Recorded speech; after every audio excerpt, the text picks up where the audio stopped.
राजगिरी नगर का हरिवंशी राजा था। अपनी पुत्री जीवद्दशा का विवाह कंस के साथ करके उसे सेनापति बना दिया। कृष्ण द्वारा कंस मारा गया युद्ध में, स्वयं भी कृष्ण द्वारा मारा गया। 3 खंड का स्वामी 9वां प्रतिनारायण था। इससे शॉर्ट कुछ हो ही नहीं सकता। ये छोटी छोटी कहानी है, समझ लो। पद्म पुराण रहते ना, पुराण के छोटे छोटे से सुनो इधर। जीवद्दशा तो राजगृह नगर के राजा जरासंध यानी प्रतिनारायण की पुत्री थी।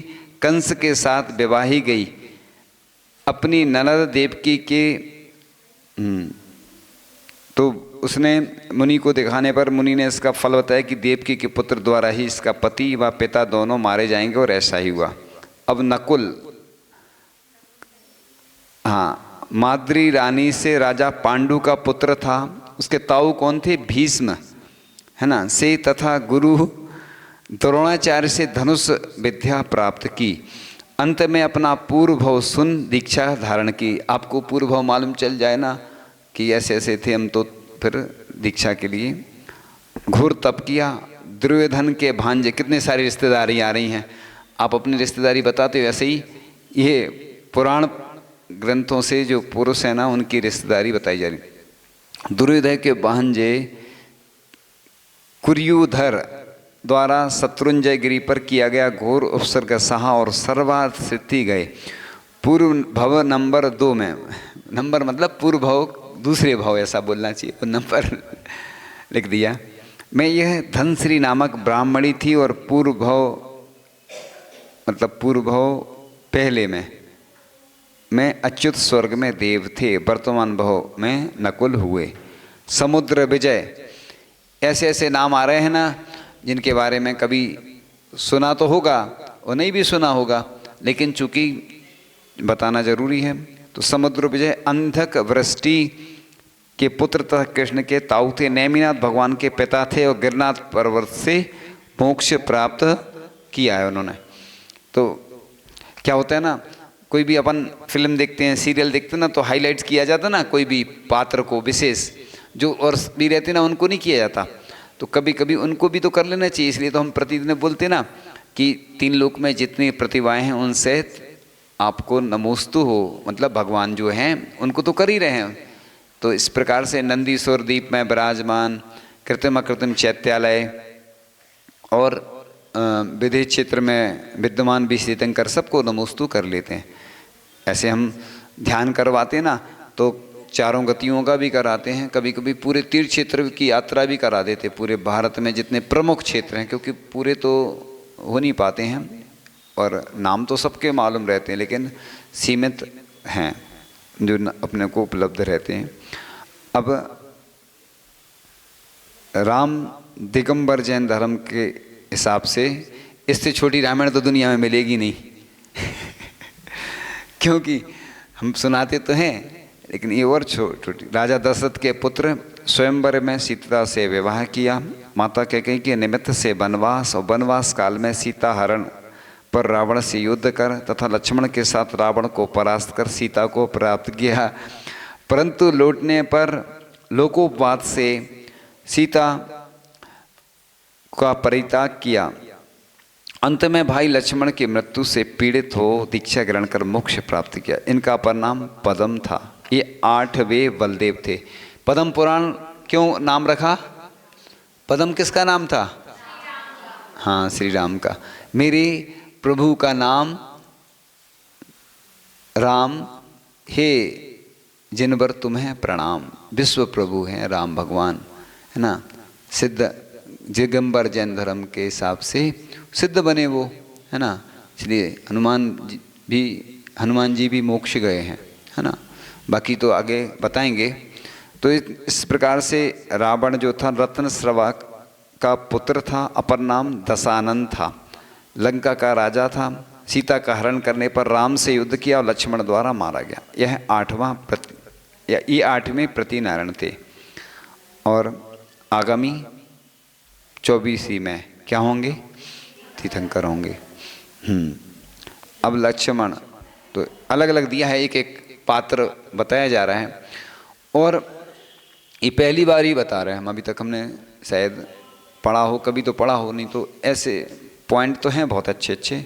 तो लक्ष्मण कौन थे, लोग पूछते हैं ना, इसलिए बताना जरूरी है कि राजा दशरथ के पुत्र राम के भाई, और भाई के प्रेम से भाई के साथ वन में गए, सीता हरण पर रावण के साथ युद्ध कर उसको मारा। अंत में देव कथित राम की मृत्यु के झूठे समाचार सुनकर नरक को प्राप्त हुए। रामचंद्र जी लेके घूम रहे हैं, है ना, और लोग कह रहे हैं कि ये तो मृत्यु गई, तुम पागल हो, उल्टा कह रहे हो। वो कर्म के होते देखो कैसे आते, जब आते कर्मों के फेर, मकड़ जाल में फंसते शेर, तो मकड़ी के जाल में भी शेर फंस जाते हैं, इसलिए ऐसी स्थिति आ। अब हनुमान कौन थे, तो दिगंबर जैन धर्म के अनुसार बताया जा रहा है ना, ये दिगंबर जैन में धर्म में जैसा मिलता है उसके अनुसार बताया जा रहा है। अन्य धर्म में उनके हिसाब से मिलता है, सबके अपने अपने पुराण ग्रंथ होते हैं। दिगंबर जैन धर्म के अनुसार ऐसा वर्णन मिलता है। इसलिए 7वें भव में मानसोत्तर पर्वत, वज्रकूट का स्वामी भवनवासी सुपर्ण कुमार देव, 6ठे भव में दमयंत, 5वें भव में स्वर्ग में देव, 4थे भव में सिंह चंद्र नामक राजपुत्र, और 3रे भव में स्वर्ग में देव, 2रे भव में सिंह वाहन राजपुत्र। कितनी शॉर्ट्स शॉर्ट में भी शॉर्ट है ना, इतना शॉर्ट बताया है कि बस याद भी कर सकता है व्यक्ति, और नहीं है तो कम से कम शॉर्ट में पढ़ सकता है। 2रे भव में सिंह वाहन राजपुत्र, पूर्व भव में लांतव स्वर्ग में देव थे, वर्तमान भव में पवन जय के पुत्र थे। विमान में से पाषाण शिला पर गिरने के कारण पत्थर की शिला चूर चूर हो गई थी, इसलिए इनका नाम श्रीशैल भी था। और वज्र अंग, बजरंग बोलते ना, हाँ बजरंग, वो ज़्यादा हम व्याख्या नहीं कर रहे हैं क्योंकि शैल, श्रीशैल भी था और वज्रंग। हाँ, रावण के साथ युद्ध में राम की बहुत सहायता की। अंत में मेरु की बदना को जाते समय उल्कापात से विरक्त होकर दीक्षा ले ली तथा क्रम से मोक्ष प्राप्त किया।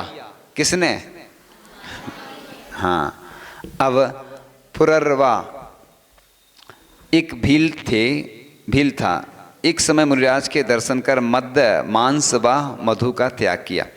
ये कहानी जो है ना आप लोग शॉर्ट में पढ़ सकते हैं, आराधना कथा कोश में भी, और भी आज बहुत सारे ऐसी छोटी छोटी स्टोरी कहानी हाँ उपलब्ध है, उनमें पूरी जानकारी कर सकते हैं, क्योंकि डिटेल में भी पढ़ना ज़रूरी है। ये तो हम सिर्फ बता रहे हैं, हम कुछ नया बताते हैं, क्योंकि क्या होता है ना, वही बताते बताते सुनते सुनते सब लोग परिचित हो जाते हैं ना, तो कुछ नया भी बताना होता है, कुछ नया लोगों को पसंद भी आता है ना, इसलिए वह उसने त्याग किया। इस व्रत के प्रभाव से सौधर्म स्वर्ग में देव हुआ। यह महावीर भगवान का दूरवर्ती पूर्व भव है, उनके मारीची के भव की अपेक्षा यह दूसरा पूर्व भव है ना। इसलिए मंदोदरी तो दक्षिणी श्रेणी के राजा मय की पुत्री तथा रावण की पटरानी, रावण की मृत्यु तथा पुत्रों आदि के वियोग से दुखी होकर दीक्षा ले ली थी। कई बार दुखी होकर भी दीक्षा ले लेते लोग, तो अच्छा तो है ना, कम से कम कष्टों से मुक्ति मिलती है। अब एक और सुंदरी आती है, ब्राह्मी सुंदरी नहीं, मैना सुंदरी। ब्राह्मी सुंदरी की बात हुई तो लोग चौंक गए कि कौन सी ब्राह्मी सुंदरी की बात आ रही है, तो मैना सुंदरी मालव देश में उज्जैनी नगरी के राजा पहुपाल की पुत्री थी। पिता के सन्मुख भाग्य की बलवत्ता का बखान करने के कारण क्रोधवश पिता ने इसे कुष्टी के साथ विवाह कर दिया था। पति की खूब सेवा की तथा सिद्ध चक्र विधान किया। पुण्योदय से पति का कुष्ठ रोग दूर हुआ। अंत में दीक्षा धारण करके स्त्रीलिंग का छेद कर 16वें स्वर्ग में देव हुआ मतलब हाँ देव हुआ, मतलब देव ही तो कहलाएगा ना, वो देवी हुआ मतलब देव हो गए। देव हुई थोड़ी बोलेंगे, देव हुआ। अब थोड़े से कुछ और बचे हैं, सुनो, बहुत अच्छा प्रसंग आने वाला है। वज्रझंग तो पुष्कलावती देश के, सुनो, ओम शांति, बहुत अच्छा, पुष्कलावती देश के उत्पल खेट नगर के राजा वज्रबाहु का पुत्र था। पूर्व के देव भाव की देवी स्वयं प्रभा में अत्यंत अनुरक्त था। श्रीमती का चित्र देखकर पूर्व भाव स्मरण हो आया, उसका पाणी ग्रहण किया। ससुर के दीक्षा लेने पर ससुराल जाते समय मार्ग में मुनियों को आहार दान दिया। एक दिन सेनागार में धूप घटों के सुगंधी से दम घुट जाने के कारण अकस्मात मृत्यु आ गई। पात्रदान के प्रभाव से भोग भूमि प्राप्त हुई। देखो, आहार दान करने से क्या मिलती है? भोग भूमि मिलती है। ऐसा कहते हैं ना कि जय धवला पुस्तक में आया है कि अतिथि का लाभ नहीं होने पर भी वह दाता है, क्योंकि संत पुरुषों ने दाता के किए गए प्रयत्न को ही सच्चा दान माना है। देखो, मिथ्या दृष्टि का ऐसा आता है कि वो भोग भूमि जाता है आहार दान के प्रभाव से। त्रिंच की बात चल रही, मिथ्या दृष्टि नहीं, त्रिंच भी है ना, भोग भूमि जाता है क्योंकि वो अनुमोदना करता है। जैसे वो पद्म पुराण में आता है ना, वो कौन सा पद्म पुराण में वो पक्षी जटायु, उसको और कुछ भी बोलते थे ना, तो वो जटायु पक्षी देखो गंदुदक में लोटपोट हो जाता, ऐसे ही स्वर्ण के पंख हो जाते उसके। ऐसे ही त्रंच कभी आहार दान तो दे नहीं सकता, अनुमोदना करता है, देख देख के प्रसन्न होते हैं। अपन लोग तो दे सकते हैं, देते नहीं हैं। जिनको कोई समस्या है तो वो नहीं देते हैं, वो बात अलग है। बाकी जो दे सकते हैं तो देना चाहिए। और देखो, भोग भूमि जाते हैं तो बस अनुमोदना से वो जाते हैं, क्योंकि वो अनुमोदना करते। अपन अनुमोदना से नहीं जाएंगे, क्योंकि मनुष्य तो दे सकता ना, इसलिए जो दे नहीं सकते उनके लिए अनुमोदना लिखी है। जैसे अपन दान करते हैं ना, तो दान में जिनकी वो गरीब रहते हैं, कोई समस्या है तो वो अनुमोदना करते हैं ना, और किसी को कोई समस्या वो अनुमोदना। तो ऐसी जो दे सकते हैं, जम सके तम की रीब, उनको दान करना चाहिए। दान पुण्य बढ़ाने वाला होता है। इसलिए बात चल रही थी, कहाँ चल रहे थे? हाँ, पात्रदान के प्रभाव से भोग भूमि प्राप्त हुई। यह भगवान ऋषभ देव का पूर्व का 7वां भाव है। हाँ, वज्रजंग, हाँ वो आ गई, हमें याद आ गया वो। हाँ, हमारे कंप्यूटर में सब सेव रहता है, वो स्विच दबाना पड़ता है ना तो सब आ जाता है वो। हमें अब हमने भी पढ़ा है, पहली बार है ना, तो वज्रजंग वही है, वो हमें याद आ गया। महाराज जी सुनाते ना कहानी तो याद आ गई। तो बस ऋषभदेव भगवान का कौन सा भाव था जी? 7वां भाव है। दूसरा, पुंडरीकपुर का राजा था। राम द्वारा परित्यक्त सीता को वन में देख उससे अपने घर ले गया। उसी के घर पर लव और कुश उत्पन्न हुए। वसुदेव अंधक वृष्टि का पुत्र, समुद्र विजय का भाई, बहुत अधिक सुंदर था। स्त्रियां सहसा ही उस पर मोहित हो जाती थी, इसलिए देश से बाहर भेज दिए गए, जहाँ अनेक कन्याओं से विवाह हुआ और कृष्ण की उत्पत्ति हुई, तथा अन्य भी अनेक पुत्र हुए। अनेक वर्षों बाद भाई से मिलन हुआ। द्वारका जलने पर संन्यास धारण कर स्वर्ग सिधारे। अब 12 चक्रवर्ती कौन कौन से होते हैं वो वर्णन करके विषय आगे फिर आएगा।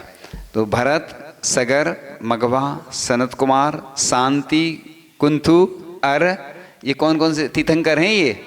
हाँ हाँ, शुभोम चक्रवर्ती हुए ना, पदम, हरिसेन, जयसेन और ब्रह्मदत्त, क्रम से ये 12 चक्रवर्ती सब। सुनो, मन सुना नहीं रहे, हम नहीं तो हम बोल नहीं सकते ना, सब लोग सुन नहीं तो कुछ शांति से सुने आप।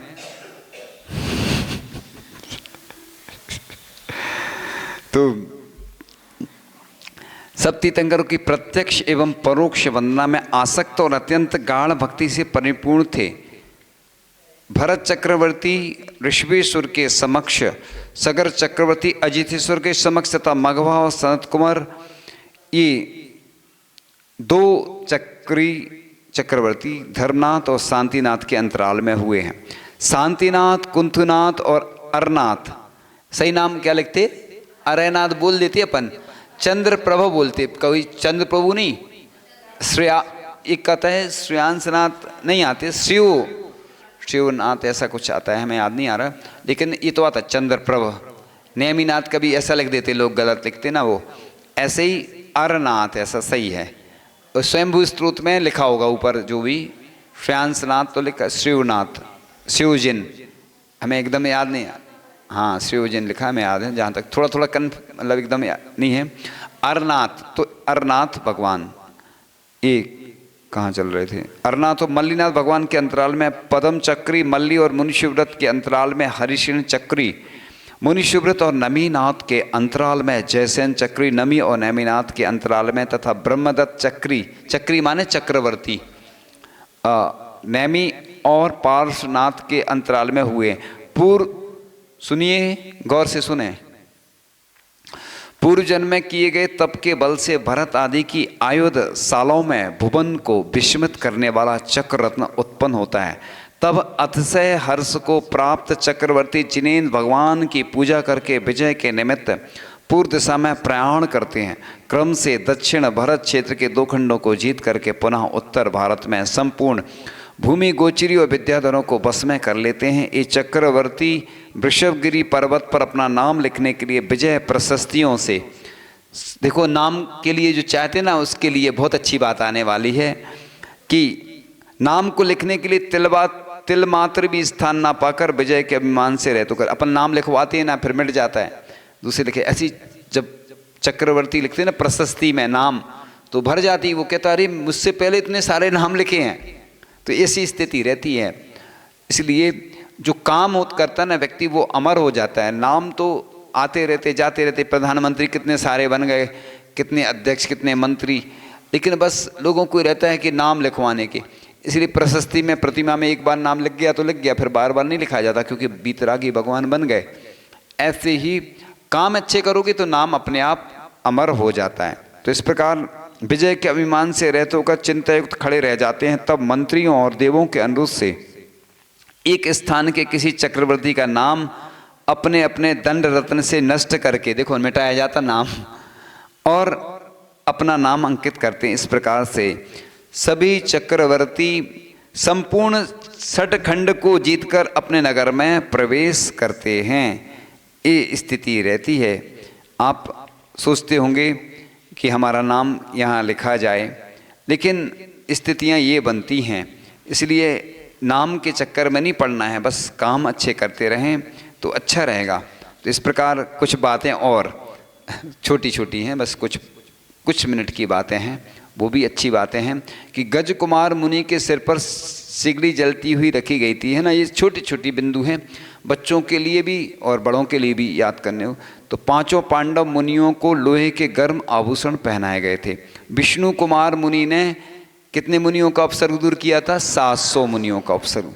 समंत्रभद्र आचार्य को भस्मक व्याधि का रोग हुआ था। जैसे न्यूज आती है ना, न्यूज में क्या होता है ना, हाईलाइट्स आते हैं 100, ऐसे ही छोटे छोटे बिंदु हैं और बहुत अच्छे हैं। ये क्या होता है ना, याद हो जाते हैं ना जल्दी। जैसे कभी याद नहीं आ रहे हैं तो छोटे छोटे बिंदु देख लो, नोट्स हैं ये, छोटे छोटे रहते हैं ना नोट्स। तो सुकमाल मुनि को 3 दिन तक लोमड़ी खाती रही, महान उपसर्ग सहते रहता था। आत्म ध्यान पूर्वक देह त्याग कर सर्वार्थ सिद्धि में देव हुए। यशोधर मुनि के गले में राजा श्रेणिक ने मरा हुआ सर्प डाला था। नाम भी याद हो जाता ना, कौन से मुनिराज थे वो? यशोधर। चंद्रगुप्त मुनिराज को देवताओं ने मनुष्य का रूप बदलकर वन में आहार दिया था। देव आहार नहीं दे सकते, मनुष्य ही आहार देते। फिर मालूम चला तो उन्होंने फिर प्रायश्चित लिया। मुनिराज भी आहार नहीं दे सकते। एक मुनिराज ने दूसरे मुनिराज को गलती से नमक चला दिया, आहार चला रहे थे, ध्यान नहीं रहा, फिर प्रायश्चित लिया। प्रायश्चित लेना पड़ता मुनिराज, क्योंकि जो भोजन बनाता है, जो भोजन करता है, वही आहार दे सकता। देव अमृत उनके कंठ में झर जाता, वो आहार नहीं दे सकते। इसलिए तो बड़े सौभाग्यशाली, महापुण्यशाली, भाग्यशाली होते हैं जो आहार देते हैं। इसलिए नवदा भक्ति पूर्वक आहार देना दुनिया में सबसे अच्छा कार्य होता है। दान महान बनाता है, बड़े पुण्य का अर्जन होता है दान से। इसलिए तो लोग जो देते हैं ना, दूसरे क्या देते उसका पुण्य नहीं लगता है, वो सहयोग वाला पुण्य लगता है। अपना जो आहार दान देने से कितनी प्रसन्नता होती है। अगर अपन याद करें वो रामचंद्र जी को वन में कैसे आहार देते थे, वो दृश्य को देखें तो इतना आनंद आता है। हम जब पढ़ते हैं ना पुराण ग्रंथों में, जब भी कोई भजन सुनते हैं या स्तुति पढ़ते हैं, बड़ा आनंद आता है। अब हम आहार दे नहीं सकते ना, दे नहीं सकते, लेकिन आहार दान के लिए प्रेरणा दे सकते हैं, आहार नहीं दे सकते, लेकिन कि हमेशा आहार दान करते रहना चाहिए। तो इस प्रकार से बाहुबली स्वामी 1 वर्ष तक कायोत्सर्ग खड्गासन में खड़े रहे, अंत में केवल ज्ञान को प्राप्त हुए। तीर्थंकर आदिनाथ मुनि अवस्था में 6 मास पश्चात आहार के लिए उठे और फिर 7 मास 8 दिन तक उन्हें आहार विधि नहीं मिली। 7 माह 8 दिन तो सुकोसल, बस कुछ बिंदु और कह के हैं तो बहुत सारे, फिर आगे बताएंगे। तो इस प्रकार सुकोसल मुनिराज को व्याघ्री ने भक्षण किया, जो पूर्व जन्म में उनकी कौन थी? माता थी। भरत चक्रवर्ती ने भावों की विशुद्धि से 1 मुहूर्त में केवल ज्ञान को प्राप्त किया।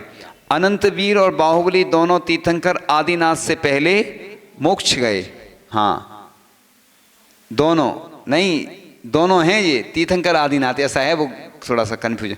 अनंतवीर और बाहुबली आदिनाथ भगवान से पहले मोक्ष गए। तीर्थंकर कितने होते हैं? 24। ये होते हैं जो बाहुबली, राम भगवान, हनुमान, ये सब सामान्य केवली में आते हैं, इनकी गंधकुटी लगती है। और 24 भगवान के समोषण त्रिकालवर्ती होते हैं ना, 24 तीर्थंकर होते हैं। तो भूत, भविष्य और वर्तमान, ऐसे तीर्थंकर ही मूल नायक बनाए जाते हैं। जो वेदी पे कोई भी भगवान होना तो थोड़े से ऊंचे रहते हैं सामान्य। बाहुबली भगवान को मूल नायक नहीं बनाया जाता है, उनके साथ आदिनाथ, भरत की प्रतिमा विराजमान की है। यहाँ पे नेमिनाथ भगवान है, ऐसे गोमटेश में भी नेमिनाथ भगवान हैं। क्योंकि सामान्य केवली हैं तो उनको मूल नायक सिद्ध प्रभु को भी नहीं बनाया जाता, सिद्ध प्रभु की प्रतिमा विराजमान की है। तो ये 24 तीर्थंकर में से ही वेदी के मूल नायक बनाए जाते हैं। मंदिर के मूल नायक अलग होते हैं, नगर के मूल नायक अलग होते हैं, वेदी के अलग और मंदिर के भी अलग होते हैं। जैसे प्रधानमंत्री, फिर मुख्यमंत्री, अलग अलग वो देश का, फिर ये राज्य के, ऐसे ही मूल नायक 24 में से ही बनाएंगे, लेकिन अलग अलग मूल नायक कहलाते हैं। तो उनका बड़ा महत्व होता है। जब भी अपन कोई शुभ कार्य की शुरुआत करते हैं तो मूल नायक भगवान को क्या चढ़ाना चाहिए?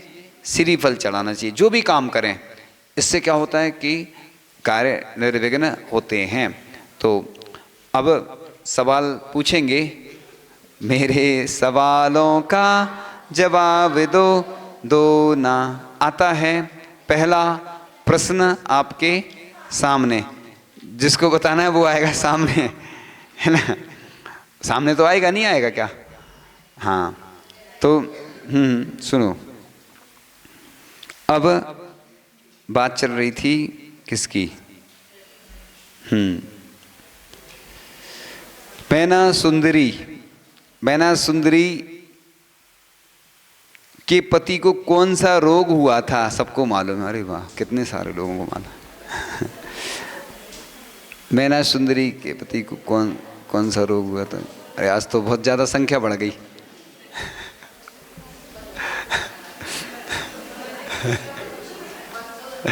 हाँ, हमें मालूम है किससे पूछना है, हमें मालूम है। बच्चे देख रहे ना? हाँ, वो किसी ने, बड़े ने बताया ना उसको, उसकी बुआ ने बताया होगा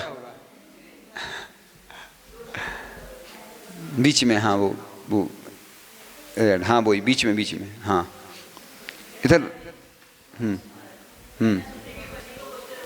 मैना सुंदरी के पति को कुष्ठ रोग हुआ था। बहुत अच्छा होता।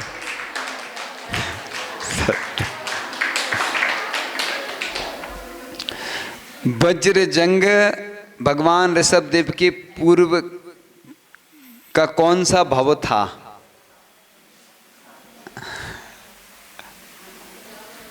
ये कठिन है थोड़ा सा, है ना?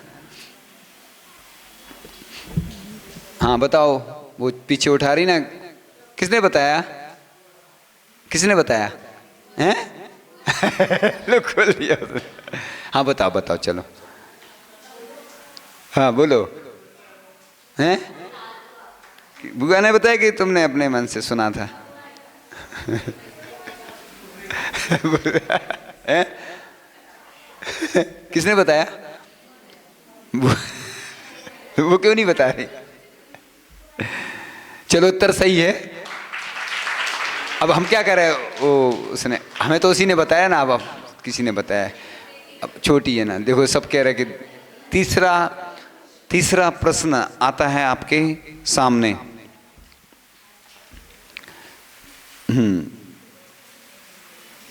चक्रवर्ती क्या लिखते हैं, क्या लिखते हैं?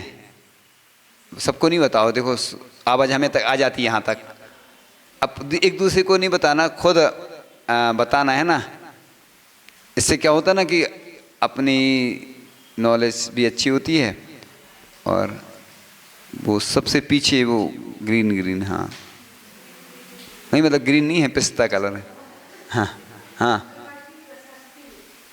हाँ, प्रशस्ति लिखते हैं। चलो कितने हो गए? अभी एक और बचा अभी तो। अरे भाई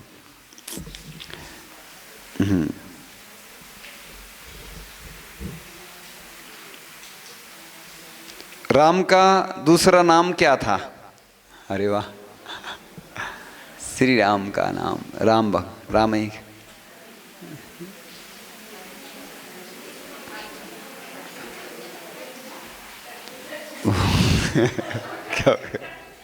रेड कलर कौन सा? क्या? पदम। आ जाओ, बहुत उत्तर हो गया ना। आज माला फेरने का यंत्र है, माला फेरेंगे सभी लोग। आ जाओ, यहीं से आते जाओ। कौन नहीं, जो आज आए हैं ना नए, वो रोज आएंगे लेकिन तो आ जाओ, वही देंगे ना। अब हम नाम किसी का नहीं बोलते, जो नए महिलाएं आई ना, जो नए आए हैं आज पहली बार, आ जाओ आ जाओ, जल्दी आ जाओ, समय नहीं है।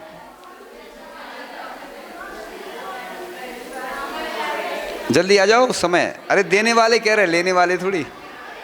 देने वाले आ जाओ, जल्दी आ जाओ, देने के लिए, देने के लिए आ जाओ इधर। समझ नहीं पा रहे क्या?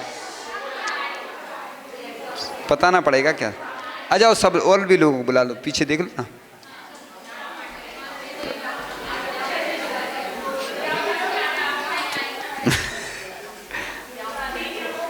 देखा तुम भूल जाए। दे इधर याद दे दो। हमने सोचा कि दे दोनों हाथों से, दोनों हाथों से। मोबाइल नहीं दे देना। चलो आ जाओ, और कौन है? दे दूंगी, दे दूंगी। अरे प्रासु सामने ले, सामने। चलो आज समय निकल गया है। आज स्तुति हो गई थी ना, तो भजन नहीं सुनाते।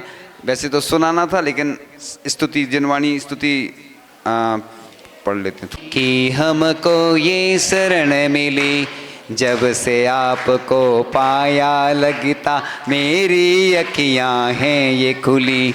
भटक रहे थे माँ तुम बिन हम इस दुनिया में कहाँ कहाँ। ऐसी कोई जगह न बाकी, जन्म मरण ना किया जहाँ। जन्म मरण के रोग की औषधि आप हो जग में सबसे भली। जब से आपको पाया लगता मेरी ये अखियाँ हैं खुली। बड़े भाग्य से माझी ने वाणी कि हमको ये शरण मिली। जब से आपको पाया लगता मेरी ये अखियाँ हैं खुली। मित्र यहाँ शत्रु बन जाते, शत्रु ही फिर मित्र बने। पिता पुत्र भाई बन जाते, माता बहन अरुषुता बने। नाटक जैसे पात्र सभी हैं, सच्ची केवल तेरी गली। जब से आपको पाया लगता मेरी ये अखियाँ हैं खुली। बड़े भाग्य से माझन वाणी कि हमको ये शरण मिली। से आपको पाया लगता मेरी ये अखियाँ हैं खुली। सब द्रव्यों को भोग चुके हैं, कोई भी जग में नया नहीं। नए रूप में हमें लुभाता मोह ये चलिया दिखा वही। आंचल आपका जब से पाया, मोह की फिर ना एक चली। जब से आपको पाया लगता मेरी ये अखियाँ हैं खुली। बड़े भाग्य से माझी ने वाणी कि हमको ये शरण मिली। जब से आपको पाया लगता मेरी ये अखियाँ हैं खुली। तन भी जब ना मेरा अपना, पर द्रव्यों की बात कहाँ। तेरा मेरा करते करते बिता दिया सब काल यहाँ। भेद ज्ञान तुमने सिखलाया, तब दुर्मति की बला टली। जब से आपको पाया लगता मेरी ये अखियाँ हैं खुली।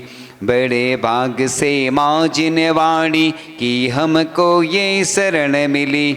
जब से आपको पाया लगता मेरी ये अखियाँ हैं खुली।